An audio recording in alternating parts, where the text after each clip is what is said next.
Salutare! Bine ați venit la episodul numărul 10 din această serie jucând cu Germania în primul război mondial. Data trecută am început ofensiva în această zonă contra rușilor, iar acum îmi propun să o continuăm.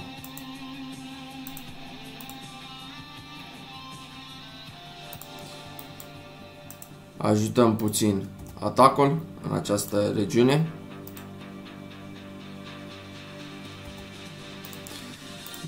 Câteva probleme.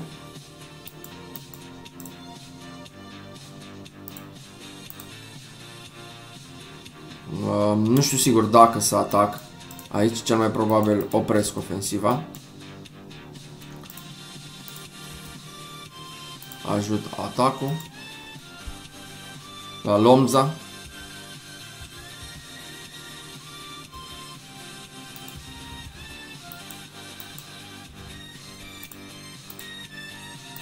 Primim întăriri. Am să mai distribui câteva divizii în regiunea asta. La Lvov 2 puncte la nivel de fortificații. Nu e o problemă pentru noi.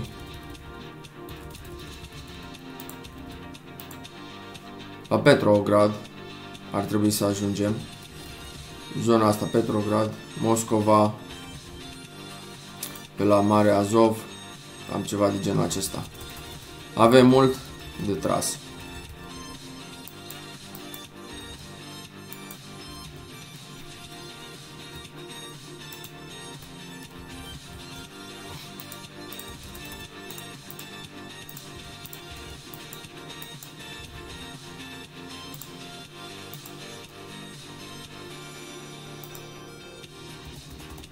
Britanicii atacă la Bruj,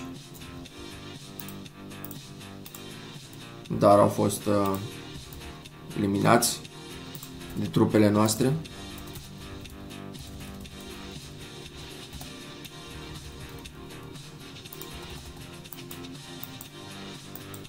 Super, super. Chiar fac o treabă foarte bună băieții noștri.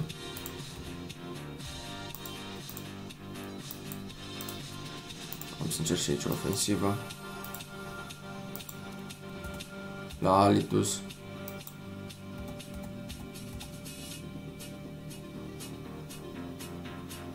Am distrus un corp britanic. 19.000 de persoane.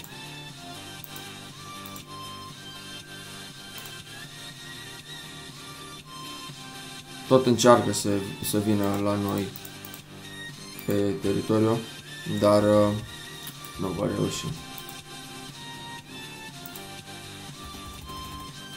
I-am înfrânt.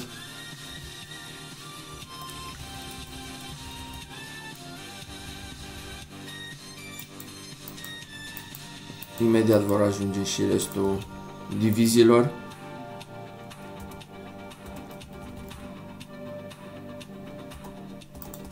Nu știu aici unde am trimis, la Allenstein.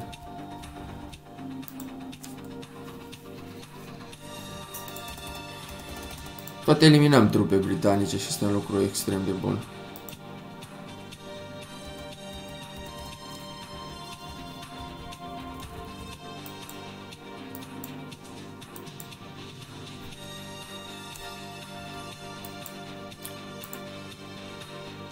Rușii atacă, dar nu-i vom lăsa.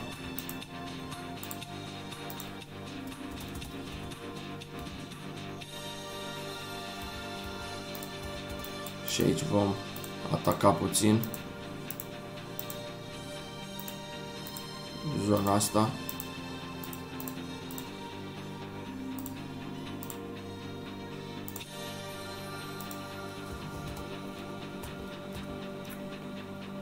Pun presiune pe mai multe zone.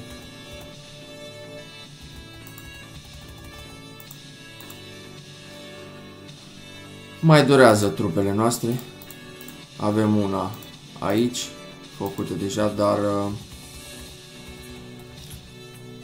aștept să finalizeze și celelalte. La ofensiva din Radom de roade.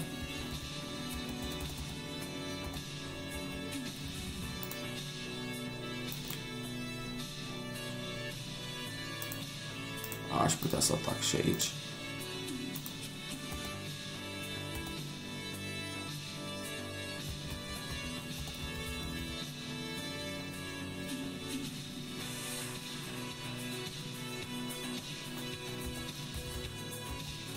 Nu știu românii dacă mai au ceva soldați. Da, mai sunt divizii.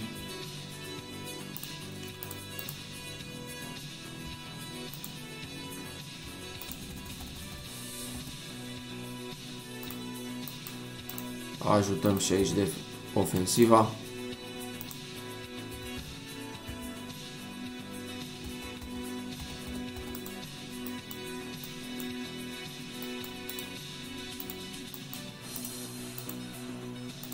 Și în această direcție la Lomza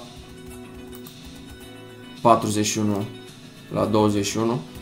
Mi este foarte greu, extrem de greu să fac încercuiri, deoarece rușii sunt extrem de agresivi. Vreau să mai verific 169 de divizii aproximativ.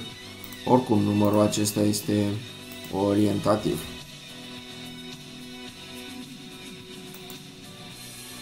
Lomza au pierdut 52.000 de soldați, iar noi în jur de 30.000.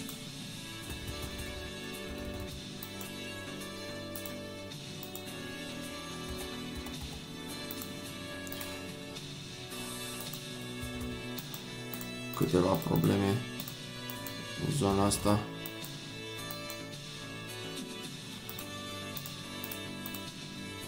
Mai sunt ceva divizii care stau degeaba. Le pun și pe acestea la atac. Și aici ar trebui să ajut cu artilerie grea. Spar fortificațiile.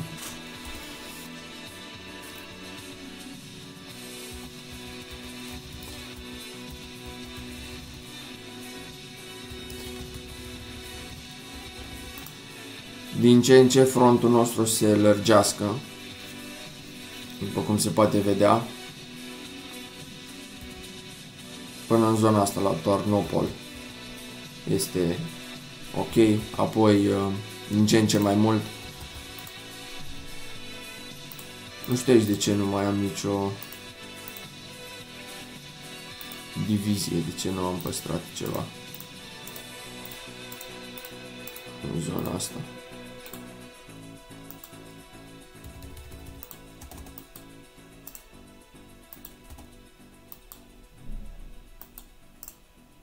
Nu cred că ar fi o idee bună să susținem atacul. Ok, s-a mai finalizat o divizie, dar momentan aștept.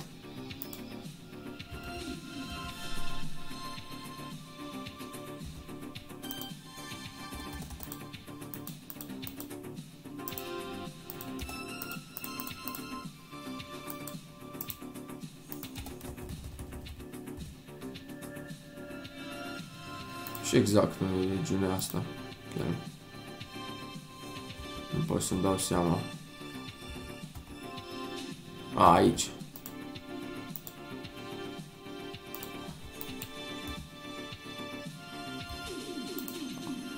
Am să opresc ofensiva pentru moment, până mai ajung ceva trupe. Să mai mut. Avem câteva. Nu vreau să las frontul descoperit.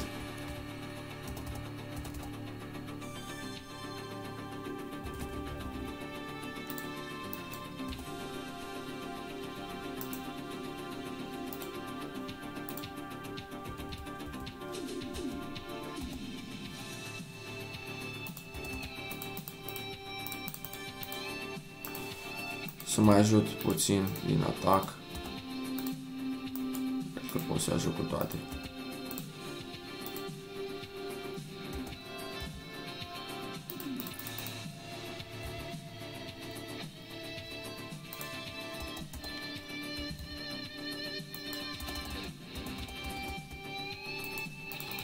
Mai durează până vin diviziile.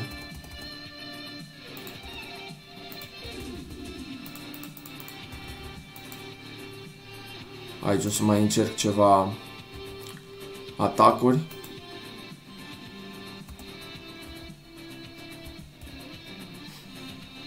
Mi-ar plăcea de minuni să iau zona aceasta. Nu știu dacă să mai trimit. O să mai trimit un corp de armată.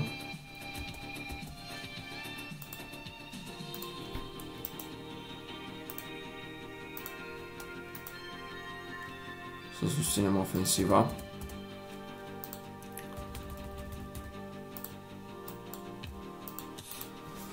Patru fortificații. Aici 0. Cred că am să pornesc atacul. Aici situația e decentă. Sper să încercuiesc trupele inamice în zona aceasta.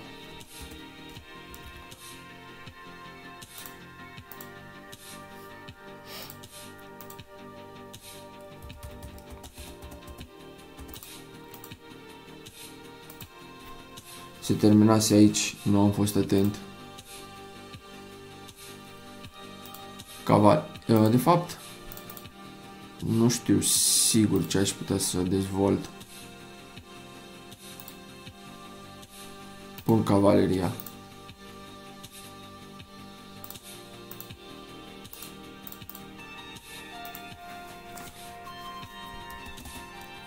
Britanicii se tot joacă. Vor să ne invadeze. Ne menținem destul de bine.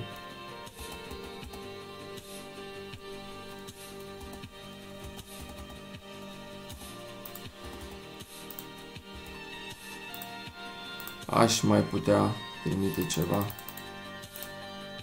Cred că ar fi chiar indicat să mai trimit.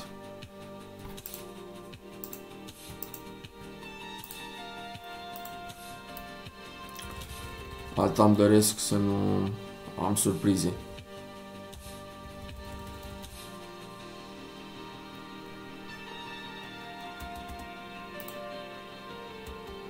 Am îndepărtat rușii din această zonă. Ușor, ușor ne îndepărtăm de zona noastră pe care o dețineam. Deci noi până aici aveam teritoriile, aici erau teritoriile germane, iar astea rusești, inamice. Ca să pun soldații aici și aștept pentru a se finaliza și restul. Le voi combina eu cumva.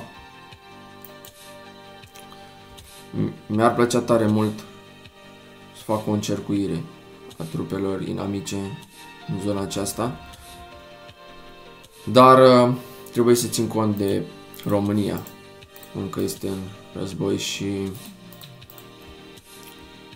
vreau să încerc o chestie. Turcii sper să adere la noi, la fel și italienii, dar nu am fonduri.